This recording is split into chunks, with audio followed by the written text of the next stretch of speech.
Fatal Attraction or 101 Dalmatians, but Glenn Close loves animals and hangs out with them every chance she gets. Please welcome the greatest woman, Miss Glenn Close.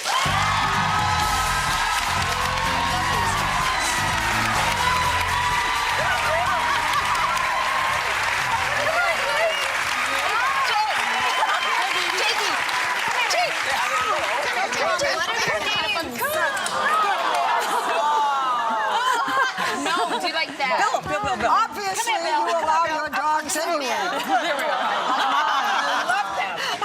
What He came right in here and make up with us. Mixes. Terrier mutts. I love his little underbite. They're McAllister Specials from McAllister, Montana. Oh, they are so gorgeous. Well, and speaking of being gorgeous, Glenn, we saw you at the Tonys. Yes. You look gorgeous as well. Thank you. You look so gorgeous. Glenn, we were all talking to Whoopi because we just loved her on the show. How did you think that Whoopi did? I thought she was incredible. Incredible. Sitting in the audience, you know, it was... She's also my friend, you know? So she's not going to say, It was just a great show. It was just a great show. Good for Yeah, Broadway. my husband David couldn't wait to get back in the audience to watch it. Yeah, it was wonderful. Well, that's saying something, because mostly they're not that entertaining I when you're in the know. You audience. think, you know, they're doing you a big favor a lot of times to come. So he had a ball. I have to ask you, what makes a dog a great companion? Well, having grown up and been surrounded by dogs my whole life, I think it's their unconditional love. Yes, absolutely. And their loyalty and their sensitivity to Look at how he looks at you adorably.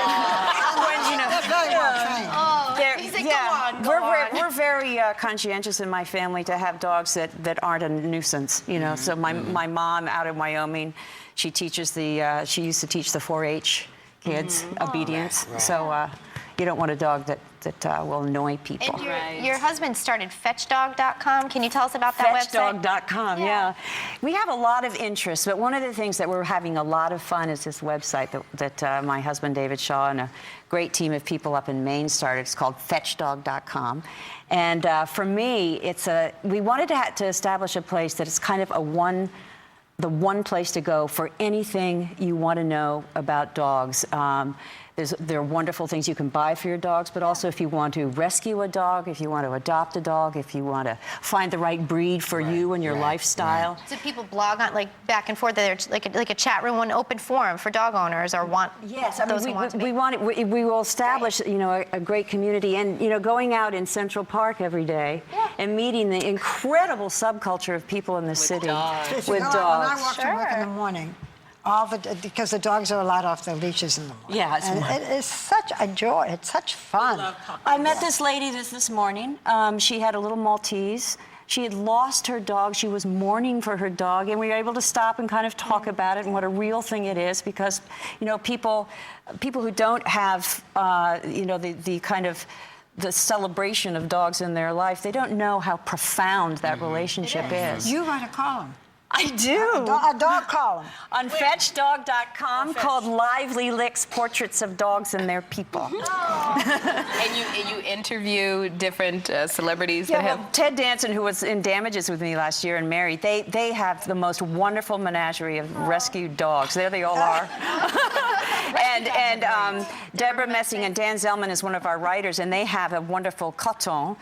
And so everything that people say about their dogs is so interesting. How many do you have? Just the two? We have 2. My family has 7 of these little dogs, and when we all were together for Christmas, there were 15 dogs in the house. Wow. That's a good gathering. That was a lot of dogs to let outside to go, huh? Their instincts, though, for people are so special. I know I watched my mom go through breast cancer, and we had a lab, Ubi, and he would not leave my mom's side the entire time she was going through treatment.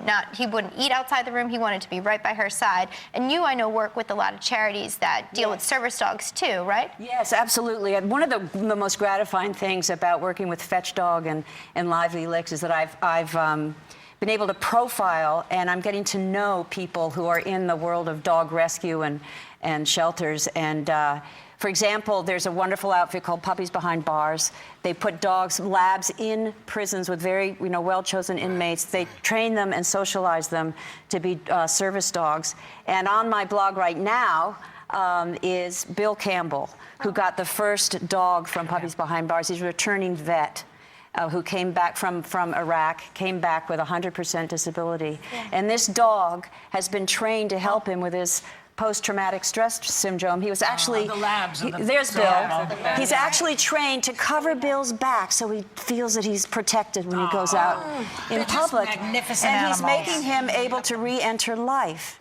And so, I mean, I have a avalanche dog, and Did you see that story today on the television about these puppies that they cloned? They can sniff out cancer cells. They've cloned. Did you see that? Well, no, but I think dogs know. I think they have a natural instinct towards Stories ailment about in dogs people. that They've somehow cloned these can puppies. understand. Well, that's a little scary, but the dogs that can, by some scent, recognize diseases.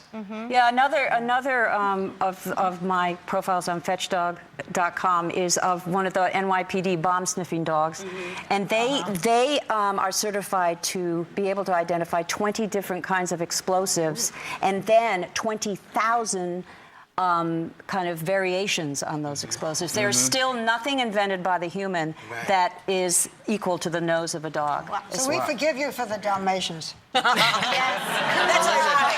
That's ironic that you have Cruella. Information about Glenn's website. Log on to our website. And oh, by the way, speaking of Damages, everybody in the audience is going home with season 1 of Damages on DVD.